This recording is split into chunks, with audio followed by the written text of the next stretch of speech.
Essa é a ferramenta clínica mais potente e possivelmente a mais perigosa que existe, que é a transferência. Com certeza. É o coração da clínica. Exato. Então, hoje, o nosso mergulho profundo aqui no Psi em Áudio vai mapear e destrinchar 3 marcos temporais e textuais clássicos. Textos que mudaram para sempre a forma como a gente entende esse fenômeno na psicologia. A nossa missão hoje é ir muito além de só decorar datas, sabe? A gente quer entender como o raciocínio clínico evoluiu e por que a técnica precisou, de fato, ser inventada. Imagina a seguinte situação. Um paciente tem tido, assim, um progresso fantástico na terapia durante meses. Sabe? A aliança de trabalho parece inabalável. Daí, de repente, sem nenhum motivo externo muito claro, essa pessoa simplesmente se recusa a falar. Fica hostil, começa a testificar cada palavra dita ali na sessão. Uma mudança brusca, né? Total. Ou então, num cenário que é ainda mais delicado, mas incrivelmente comum, essa pessoa confessa estar profundamente apaixonada por quem está ali atendendo ela.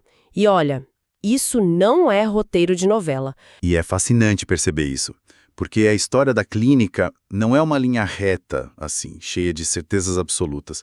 Ela é muito mais uma série de colisões brutais com a realidade do consultório. Nossa, sim, colisão é a palavra certa. Pois é. Entender a evolução do conceito de transferência é, na verdade, entender como a mente humana resiste à cura. E, claro, como os profissionais tiveram que aprender a duras penas a navegar por essa resistência toda. O estudo da clínica só faz sentido real quando a gente compreende o mecanismo interno que ditou as regras do jogo lá atrás. Falou tudo. E bom, falando em compreender os mecanismos internos e ir muito além daquele conhecimento raso, antes da gente dar o nosso primeiro passo nessa linha do tempo, eu tenho uma novidade estrutural incrível do nosso canal para compartilhar com quem está acompanhando. Opa, novidade boa! Muito boa. A gente acabou de lançar o Clube Psi. É um espaço exclusivo que a gente estruturou sob medida para quem deseja, assim, dar um passo além na formação. Lá dentro, o Clube Psi oferece cursos de aprofundamento na área e vídeos exclusivos que são disponibilizados apenas para os membros. Um material mais denso, né? Exatamente. É um ambiente totalmente focado em densidade teórica e prática. E olha, para ter acesso a todo esse material inédito, com um altíssimo valor de conteúdo por um preço muito baixo e muito acessível, basta clicar no botão Seja Membro que está aqui embaixo do vídeo. Então fica aí o super convite para entrar no Clube Psi e elevar o nível das discussões junto com a gente. Ter um espaço dedicado a destrinchar a teoria com esse nível de profundidade é essencial, viu? O estudo em psicologia exige esse tipo de imersão constante, não dá para ficar só na superfície. Com certeza. Mas então, vamos colocar a mão na massa. A gente tem aqui algumas fontes que nos apresentam palavras e datas bem específicas. E o nosso primeiro grande marco temporal apontado pelo material é o ano de 1912, com aquele texto mega clássico chamado A Dinâmica da Transferência. Clássico dos clássicos. Demais! E a grande questão para a gente abrir a discussão de hoje é justamente essa. O que tinha de tão revolucionário nessa dinâmica que precisou ser mapeado ali naquele momento inicial? Olha, o grande pulo do gato, o que foi realmente revolucionário, foi tirar a transferência daquele lugar de um mero acidente de percurso, sabe? Tipo um imprevisto chato. Isso, como se fosse um imprevisto que atrapalhava a sessão. Eles pegaram isso e colocaram no centro do palco como se fosse o próprio motor do tratamento. Então, quando o texto de 1912 fala em dinâmica, a palavra não está ali à toa. Ele está mapeando de fato as forças inconscientes em operação. O conceito fundamental aqui é que todos nós formamos, lá na nossa primeira infância, umas espécies de gabaritos. Gabaritos. Aham. Como assim? É o clichês inconscientes. São os nossos padrões de como a gente ama, de como a gente odeia, de como a gente se relaciona com figuras de autoridade. A dinâmica acontece quando essa energia psíquica, a tal da libido que estava ali insatisfeita ou represada, ela simplesmente flui e se acopla à figura do analista que está ali escutando. Para visualizar melhor esse mecanismo, eu gosto muito de usar uma analogia do cinema. Eu penso na transferência como se alguém fosse ao cinema, assistia um filme totalmente inédito, Mas, sem que ninguém ali na sala percebesse, a mente de quem está assistindo vai lá e troca o rolo do projetor escondido. Nossa, essa analogia é perfeita. É, porque a pessoa está olhando para a tela nova, que nesse caso seria a figura do terapeuta, mas na verdade ela está assistindo e reagindo àquele roteiro antigo da relação dela com, sei lá, uma figura parental excessivamente crítica, ou um cuidador negligente. A tela é do presente, mas o filme que está passando ali é puramente do passado. Exato. Essa imagem do projetor ilustra direitinho o que é o conceito de repetição inconsciente. A mente tenta, a todo custo, encaixar a figura clínica nessa série psíquica que já existe na cabeça da pessoa. Mas o ponto central aqui, o que torna a coisa verdadeiramente dinâmica nesse sentido de forças em conflito, é a gente entender a função da transferência. Aham. Ela não aparece na clínica simplesmente porque a paciente tem o hábito de repetir histórias velhas. Não é isso. O grande insight lá em 1912 é que a transferência aparece primariamente como resistência ao próprio tratamento. Porque ela quer parar de sofrer, por que diabos o próprio inconsciente dela usaria o afeto, seja um amor muito intenso ou uma raiva inexplicável, justamente para resistir ao tratamento? Porque, assim, parece um boicote muito absurdo. Olhando do ponto de vista consciente, parece um boicote total. Mas a gente tem que lembrar que o inconsciente não opera por essa lógica racional de, resolver problemas futuros. Ele opera pela lógica primária de evitar o desprazer imediato. Fugir da dor na hora. Isso. O mapeamento de 1912 mostra que, quando a investigação clínica vai chegando perto de um núcleo muito doloroso, sabe, um trauma profundo ou um complexo patogênico, a ansiedade dispara, a sirene toca. O alarme do inconsciente. Exatamente. E aí, para a pessoa não ter que lidar com a dor de lembrar de todo esse material que estava lá reprimido, quietinho, a mente simplesmente para de produzir memórias. Ela tranca a porta e passa a produzir a transferência. O afeto intenso que é direcionado para quem atende serve como uma elaborada tela de fumaça. Entendi. A lógica do inconsciente é bem esperta. Ele pensa tipo, olha, eu não preciso lembrar dessa minha dor de infância agora porque eu estou muito ocupado amando intensamente ou odiando intensamente esse profissional que está aqui sentado na minha frente. Caramba, ou seja, o que em 1912 se estabelece é que essa tela de fumaça afetiva não é um erro que vem para atrapalhar o trabalho clínico, mas ela é o próprio material de trabalho, é o sumo da coisa. Se a mecânica do motor é compreendida, a gente sabe que o obstáculo é, na verdade, a principal via de acesso. Perfeito. A pedra no caminho é o próprio caminho. É um modelo teórico fascinante. Mas assim, ler sobre a dinâmica dessas forças no papel é como estudar a física de um pêndulo, sei lá, no vácuo, né? Tudo funciona que é uma maravilha, as equações batem, o que nos leva à nossa próxima parada temporal, porque as nossas fontes dão um salto de 1912 direto para o ano de 1915. E detalhe, esse salto temporal de 3 anos não tem nada de acidental, viu? Foi o tempo exato, o tempo necessário para que aquele modelo teórico bonitinho colidisse frontalmente com o volume bizarro de atendimentos diários. A prática cobrando a conta. Sim, o encontro daquela teoria que era puramente estrutural, com a biologia e o caos de pacientes reais e complexos, trouxe uns desafios que o manual lá de 1912 simplesmente não tinha como prever. Sim. E olha, antes da gente entrar nos detalhes dessa colisão com o mundo real em 1915, eu vou deixar um recado rápido por aqui, mas muito estratégico. Para quem está acompanhando a gente e está gostando da nossa discussão de hoje, a gente pede que deixe uma curtida no canal. Isso ajuda muito. Mas mais do que isso, peguem o link desse áudio e compartilhem nos grupos de psicologia do WhatsApp. É importante demais. Sabe aquele grupo da faculdade, da pós-graduação, ou daquela galera que está estudando para concurso, onde o pessoal geralmente sofre e tem muita dificuldade com esses conceitos clínicos mais clássicos? Mandem lá, isso ajuda imensamente a democratizar esse conhecimento e apoiar mais pessoas nessa jornada acadêmica que não é fácil. Com certeza, o conhecimento tem que circular, né? Tem que circular. E claro, quem quiser dar aquele mergulho extra e aprofundar a leitura sobre a evolução da clínica, a gente deixou umas sugestões de bibliografias excelentes aqui na descrição do áudio.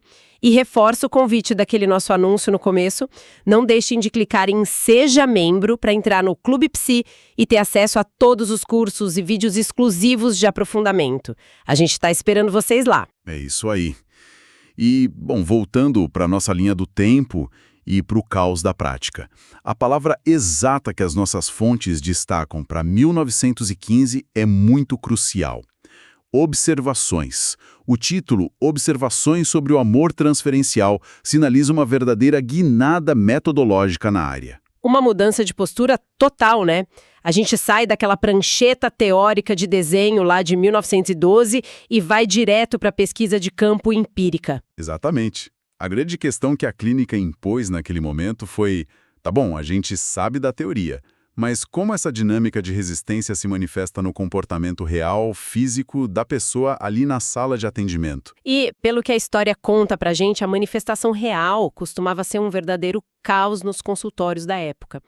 A pessoa, chegava para tratar uma fobia paralisante ou uma angústia super profunda e, algumas semanas depois ela simplesmente abandonava completamente o interesse na própria cura para declarar algo como, olha, esquece minha fobia. O que importa agora é que eu quero fugir com você. Era bem por aí. E a palavra observações nas fontes indica com muita clareza que a teoria inicial não tinha preparado a comunidade clínica para a força disso, para a exigência e para a realidade meio visceral desse chamado amor transferencial. Pegou todo mundo de surpresa. Então, a mudança da palavra dinâmica para observações reflete o reconhecimento de que o paciente não estava ali sentadinho apenas recordando afetos do passado. Ele estava, na verdade, atuando esse passado no tempo presente, ali no consultório. E essa é a diferença teórica e prática fundamental. A diferença entre lembrar e repetir. O amor transferencial, observado ali em 1915, é uma repetição em ato. O paciente atua, ele vive a paixão infantil para não ter que lembrar das frustrações e das proibições que estão ligadas a essa paixão lá no passado. E, olha, o perigo de quem atende cair nisso é gigantesco. Nossa, eu fico imaginando a posição de quem atende, especialmente lá nos primórdios da prática, quando tudo isso era muito novo. A pessoa terapeuta tem ali bem na frente dela um paciente no estado de paixão total, fazendo declarações de admiração absoluta. Se houver qualquer traço de vaidade, assim, não analisada em quem está escutando, é muito, muito fácil escorregar e cair na armadilha de achar que esse amor é direcionado à sua pessoa real. É um ego boost perigoso. Demais. Pensar algo do tipo, nossa, como eu sou um profissional incrível, uma pessoa maravilhosa, meu paciente reconhece todas as minhas qualidades e me ama de verdade. Pois é. E esse é o erro clínico definitivo que as observações de 1915 vieram expor de forma tão dura. E é um erro de narcisismo clínico que é simplesmente fatal para o tratamento. Se a pessoa que conduz a análise acreditar que aquele amor é direcionado a ela mesma, como indivíduo CPF ali, a análise desmorona na mesma hora. Acabou ali. Acabou. Porque o amor transferencial, embora ele seja sentido com toda a intensidade orgânica, toda a emoção de um amor real pelo paciente, ele é provocado, na verdade, pela própria situação analítica. Ele é uma reedição forçada pela resistência. Lembra da sua analogia do cinema? Lembro, do projetor. Então, acreditar nesse amor é a mesma coisa que acreditar que o projetor do cinema começou a passar um filme maravilhoso porque a tela em branco é muito bonita e sedutora. É ignorar completamente como a mecânica da mente funciona. Faz todo sentido. A tela não tem mérito nenhum pelo filme. Mas assim, isso levanta um dilema gigantesco na prática diária. Porque se a pessoa terapeuta não pode corresponder ao amor, o que ela faz então? Porque imagina, se o paciente faz uma declaração apaixonada lá no divã e a resposta clínica for algo do tipo, olha, isso aí é só a sua transferência. Pare com esse absurdo e vamos voltar para os seus traumas. Seria um desastre. Total. O paciente vai se sentir profundamente rejeitado, humilhado, a confiança ali se quebra instantaneamente e o tratamento também acaba de um jeito bem traumático. Parece um beco sem saída completo. A teoria de 1912 descrevia a engrenagem bonitinha, mas claramente ela não ensinava como desarmar essa bomba relógio afetiva na vida real. E é exatamente esse impasse que nos leva de forma perfeita ao terceiro e último estágio apontado pelas nossas fontes hoje. O reconhecimento desse beco sem saída ali na prática clínica exigiu uma resposta que fosse muito pragmática. Foi essa necessidade assim urgente de manejar o caos afetivo da sala de atendimento que forçou a formulação de novas recomendações sobre a técnica. Essa frase final das fontes, novas recomendações sobre a técnica, ela carrega um peso histórico enorme. A simples presença da palavra novas ali já implica, de forma obrigatória, que o modo anterior de se portar na clínica estava falhando diante desse amor transferencial. Falhou completamente. A teoria forçou a técnica a mudar. Então, que a observação empírica de 1915 exigiu que fosse atualizado de forma urgente na postura de quem atende? A observação provou o seguinte: se o paciente está atuando os próprios complexos, ao invés de lembrar deles, não adianta só tentar adivinhar o trauma e ficar explicando isso para ele de forma puramente intelectual. O manejo técnico precisou incorporar o princípio da neutralidade e, de forma ainda mais crítica e rigorosa, a regra da abstinência. A tão famosa regra da abstinência. Ela mesma. As novas recomendações estipularam que o profissional não pode, sob hipótese alguma, satisfazer essa demanda de amor do paciente. Gratificar esse amor seria destruir de vez a possibilidade de analisar a origem dele. Mas, como a gente acabou de discutir, também não se pode reprimir ou censurar o paciente de uma forma moralista ou grosseira. É o equivalente a caminhar sobre uma corda bamba durante uma tempestade, né? Porque não se pode abraçar o paciente e dizer, olha, eu também te amo, vamos fugir. Mas também não se pode virar as costas e dizer, se comporte e tenha modos, que falta de respeito é essa. Como é que se sustenta essa tensão no consultório? Mantendo o amor transferencial como um fenômeno irreal na concretude da relação ali entre duas pessoas. Mas isso é o principal, tratando ele como algo absolutamente real no espaço psíquico. A nova técnica passou a exigir que o profissional deixasse esse amor existir, deixasse ele circular no ambiente analítico, só que sem nenhuma gratificação correspondente. É dar o espaço, mas não dar o alimento. Uma ótima forma de colocar. O objetivo dessa abstinência deliberada é criar uma frustração muito específica que força a energia afetiva a dar meia volta, a se voltar para trás. Quando esse amor não encontra aquela via de escape fácil da satisfação com a pessoa terapeuta, essa energia pode finalmente ser analisada e reconduzida para suas verdadeiras origens inconscientes infantis. Então a técnica, a partir daí, passou a ser um manejo muito cuidadoso de uma relação afetiva que é intensa, e ela acontece no aqui e agora. Nossa, para quem estuda psicologia hoje, seja a galera que está na graduação ou quem está se matando de estudar na preparação para concursos e especializações, compreender isso muda completamente a relação com a literatura. Muda a forma de ler os textos. O grande insight aqui é que a técnica clínica não é um conjunto de regras frias, rígidas e arbitrárias que alguém criou numa torre de marfim para punir o paciente. Muito pelo contrário. Sim, os manuais de técnica nasceram literalmente das cicatrizes da prática.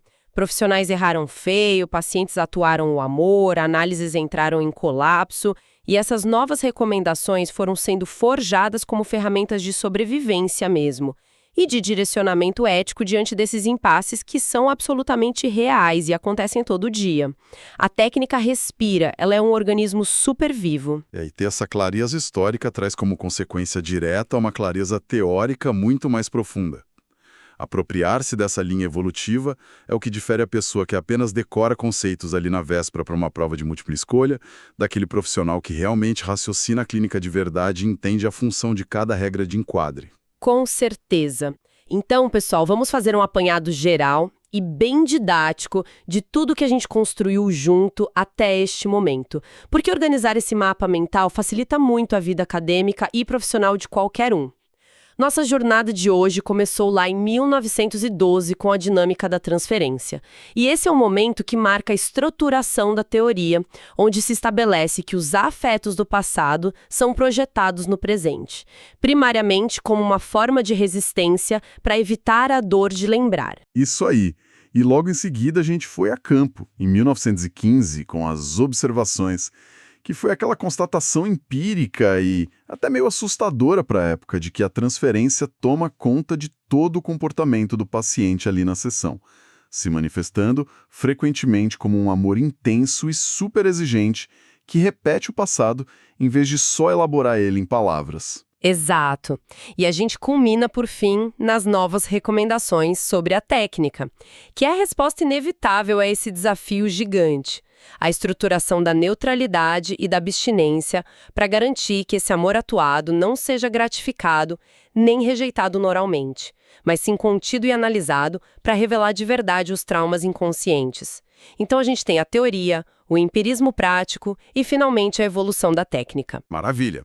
Essa tríade de entender a mecânica da mente, observar o fenômeno real no consultório e aí sim adaptar o manejo é a essência de qualquer abordagem clínica que seja madura até os dias de hoje. E olha, para encerrar o nosso profundo mergulho de hoje, eu quero deixar uma reflexão para quem está com a gente. Um pensamento instigante para continuar ecoando aí na cabeça depois que este áudio terminar. Nós vimos nas nossas fontes de hoje que em um intervalo curtíssimo de apenas 3 anos, lá de 1912 a 1915, os pioneiros da psicologia tiveram a coragem científica de admitir que a teoria inicial não dava conta da complexidade humana. E isso forçou a criação dessas novas recomendações. Se lá naquela época já foi necessário recalcular a rota técnica tão rapidamente diante do comportamento pulsante de quem entrava no consultório, o que isso nos diz sobre a urgência gigantesca do profissional de saúde mental manter a mente aberta e os estudos constantemente atualizados nos dias de hoje, especialmente frente a essas novas configurações de sofrimento e as novas formas de amar e resistir da nossa época. Uma bela provocação. A mensagem que fica é muito clara. A clínica repudia totalmente o comodismo. A técnica de amanhã vai ser inevitavelmente moldada pelos fenômenos inusitados que já estão transbordando da técnica de hoje. É isso. O motor nunca para de girar e a estrada está sempre, sempre mudando. E é com essa provocação e com esse convite ao pensamento crítico contínuo que a gente chega ao fim do nosso encontro de hoje. Deixo aqui um lembrete especial para a pessoa que está aí do outro lado acompanhando. Não deixe de seguir o canal Psi em Áudio para receber as notificações dos nossos próximos conteúdos, que sempre buscam, assim, descomplicar a psicologia para vocês. Um grande abraço, muito obrigada pela confiança de sempre, pelos ouvidos atentos e até a próxima análise.